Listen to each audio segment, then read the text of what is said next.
السلام عليكم ورحمة الله تعالى وبركاته. دمان أصحابتي ذكرتي لا أجاب بين سلامة بصدوية شنالكية. متى وحن إذن هيا وحياة بدن البروغرام وحياة بدن يسوي ديسين يوتيوب كسؤال أو بدل ما كسلوا فيديو وحي سوالي يجوا ورئيستا واسيده نورشا إيرلان سيده بالوجي مانكرا قاب نوعية أي سمو نورشا marka hadii aan idin ka waramo Ireland waa wadan ku yaal Yurub wadankaasi oo hadda tan sida hadalka ugu dambeyn loo arkayo in wadanka dadku aad u isticmaalaan Soomaaliya timaado waa wadan hadda furfurmay wadan jaanisi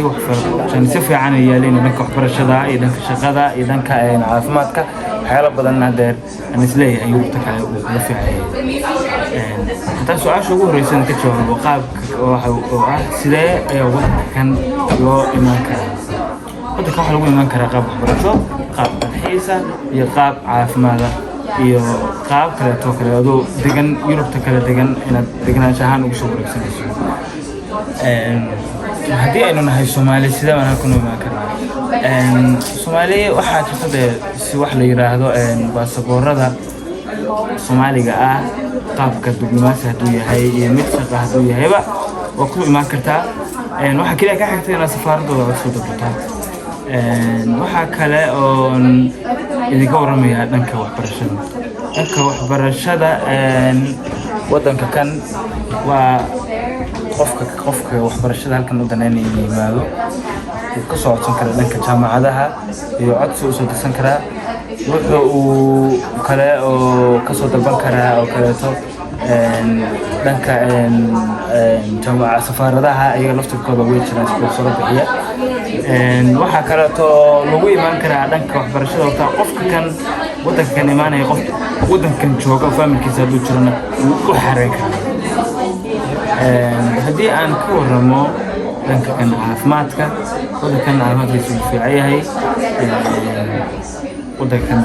siyaabaha wadamada kale oo ma garanayo laakiin wadankan sidaan isleeyahay qofkii madax u leeyahay caawiyo dadweyne wax kasta u baahdo laga caawiyo marka Soomaalida halka joogta sidoo u imaanaysa Soomaalida halka joogta waa sidaan isleeyahay waa koob muddo hore soo gal wadankan deganaansho iyo nolosha ka qaatay iyo koob deganaansho wadan kale intay ka qaateen kula soo wareegay waddo kale inta ku soo noolaayeen noloshada ku soo qaatay Yurub kamida halkan u yimi degenaashadooda ku wareegan oo kula degan iyo kuwa magangeliyo doona oo cusub oo wadanka yimi iska dhiibay oo processka hadda sharciga qaxootinimada maraya saddex qaybood baan malaynayaan halka Soomaaliya ugu nooshahay Soomaalida halkan joogto ma jirto Soomaali maalgashi wadankan ku leh wadankan waxa weeye intaqaanaa qaab maalgashi wadankan u timi warshado iyo kale noocaasa xiriirka wadanka kan yeesan isleeyahay Soomaaliya uguba hatta safaarada Soomaaliya wadankan kala furna kaliya inagu marka hadii aan ka waramo dhanka dhaqaalaha iyo shaqooyinka wadankan san isleeyahay saacada inta ugu shaqeeyo 12 ilaa 13 saacadii shaqooyinkiisana aad bay u badan yihiin اسبوع ayaa lacagta loo qaataa week waa sida systemka Mareykanka aad u shaqaynaya waxa baran karaysa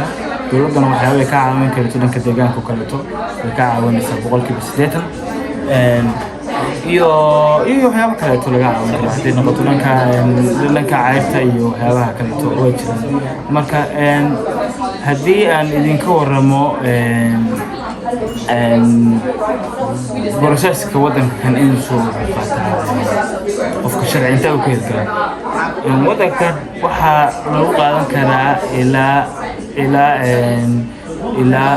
5 bilood 6 bilood ilaa sanad gudahan ayaa processka wadanka kan sharciisu ku soconaya oo qofku kala bixi kara inuu diidmo qaato iyo inuu gala shaqo wadankan sidaan idin sheegay waa wadan cusub qaxootiyada halkan wadankan uu qoonsan yahay waxa jira dadka Soomaalida iyo waxa ku nool Itoobiyaanka, Eritreyaanka, Syriyaanka, Libyaanka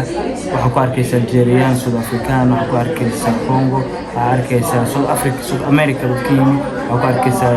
Philippines, Asia dadka yimi, China, waxaa ku arkaysaa wadamada caalamka oo dhan halkan jooga. Wadankan waxaa ku arkaysaa dadka u dhashay iyo dadka wadamada Mareykanka iyo Australia ka yimi iyo Canada iyagana halkan deegaan ku ah. Marka waa wadan aan soo koro cadaaladiisu aad iyo aad u sareysaa, qabadkiisuna aad iyo aad u fiican yahay, nolosha quality-giisa lifestyle-kana aad u fiican. Dhibaatooyinka marka dhibaatooyinka haddaan ka hadalno wadankan ka jira waa maxay? Anigu halka dhibaato ugu horeysaan isleeyahay waa dhanka guryaha. Wadankan guryihiisa aad iyo aad u adag yihiin si loo helo, waana dhibaato hadda wadanka dhan haysata oo dhibaato waxay noqotay general in guri la'aantu noqoto wax qof kasta saameysay. Qorshahaasna hadda uu socdaa si wax loo qabto. Maadaama wadanku iska yaraa, dadna badan hadda ay yimaadeen, dadkiisuna uu yaraa,